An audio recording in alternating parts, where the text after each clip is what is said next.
Well, thank you so much. These are crazy days in Israel. For everyone that's asking, the answer, we're waiting. This is the status, and the anticipation is very, very hard. I thank you so much for the opportunity to share with you the challenges that we have in dealing with different aspects of mental resilience in today's Israel. I'm Gaylee, I'm Israeli. I represent Lota, making Israel accessible.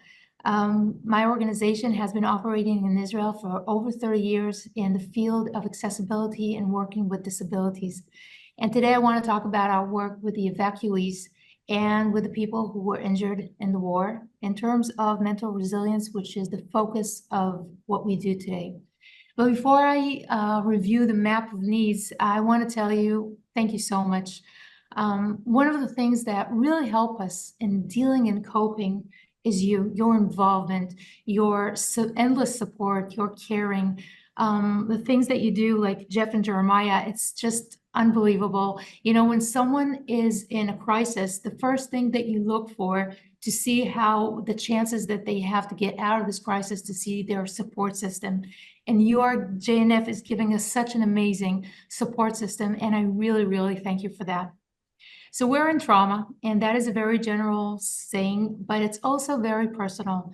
The first months after October 7, I was in a very different mental status.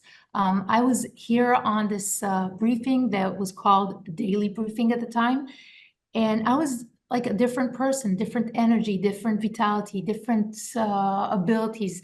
I was so traumatized. It just surrounded me from everywhere. 25 kids from my community were at the Nova Festival party. One of them was murdered. Another one was kidnapped and then released at the first deal. 6 boys from my community were killed in Gaza. One of them, son of very good friends of mine.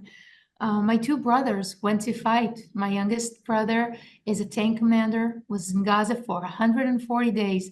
My other brother is 44 years. He has 4 children of his own. He just finished a service of 1 month in Gaza. I have friends there. I have friends from JNF. I have Ido and Lavi and Yoel who were there. It's hard. My husband is a 3-star commander. He's the chief of the investigation department in Israeli police. On October 7, he was assigned to be the head of the Center of Identification of all the casualties of October 7. I can't start telling you what kind of job it is and how difficult it was. With everything that you know about the horrors of October 7, there are so many things that the public doesn't know, and it's probably for the best. I can tell you that the last person that was identified from October 7 was identified yesterday. So it just goes to tell you how difficult it is. So Israel is a country in trauma. It's a trauma that started on October 7, going on with the war, and above all, the hostages, the kidnaps. It's every second of every moment in our lives. We are a small country. The encounter of every person with someone who was hit and hurt is inevitable. It's an ongoing national trauma. So because of that, we don't have empirical tools to assess the situation of the population. Every survey that we will do to try to understand the level of suffering or trauma will lose its credibility at the same speed as the changing of our reality. There are researchers that are talking about 60,000 people who will need mental assistance in the coming years. There are researchers that anticipate 1 million people. I can tell you that over the years in the United States, after the 9/11 terror attack, there were 80,000 people who sought and got mental assistance. So just have the proportion when everyone in Israel was immediately and personally affected by that. But what's important also to say is 2 things, and these are the keys for our success, the keys for us coming out of it and rebuilding ourselves. First of all, the Jewish people in general and the Israeli people specifically are very strong people. We have strong spirit. The natural evolution created us this way, and the history of our people is rooted inside of us very much. We know that we are able to defend ourselves, to take care of ourselves, to cure ourselves.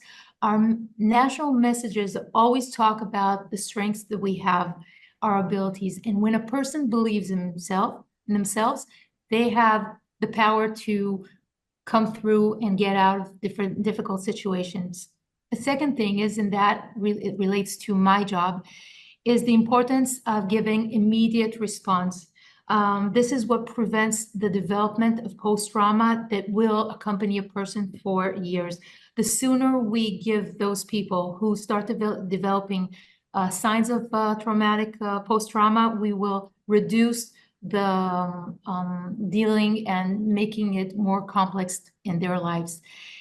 Gary, I would like to show my presentation if I can. So with JNF, we are operating a few programs to deal with post-trauma. I want to share with you some of them. Let's see that okay. So after October 7, our team went to the hotels and stayed there for 4 months. 22 soldiers plus professional team members were spread over 24 hotels and treated 15,000 children, 5,000 of them with special needs. Since March, Emek HaShalom, our center in the north of Israel, is operating as a resilience center, taking in evacuees from the north, from the south. Every day we have groups of children, adults from the kibbutzim, from the moshavim coming to us. We have a program called Healing in Nature. We take groups of evacuees or communities that were hit from the war and from October 7th to retreats of healing in nature, where they go through different workshops and nature therapy. I'll show you a small bit of it.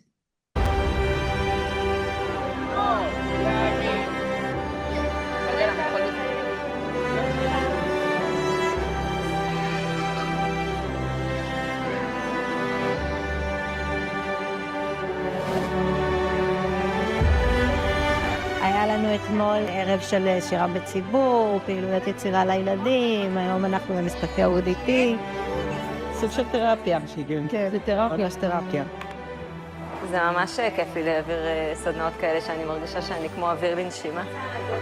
ממש רואים את... We operate a program,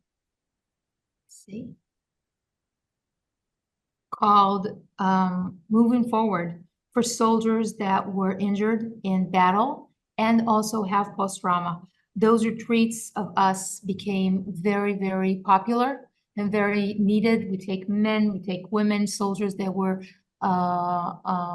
wounded, and the waiting list for those are very, very long. You have the opportunity to be part of it, to take part of these beautiful programs moving forward and healing in nature and help those people. I thank you for listening. We will prevail, and with your support, we will rebuild our national resilience. Thank you.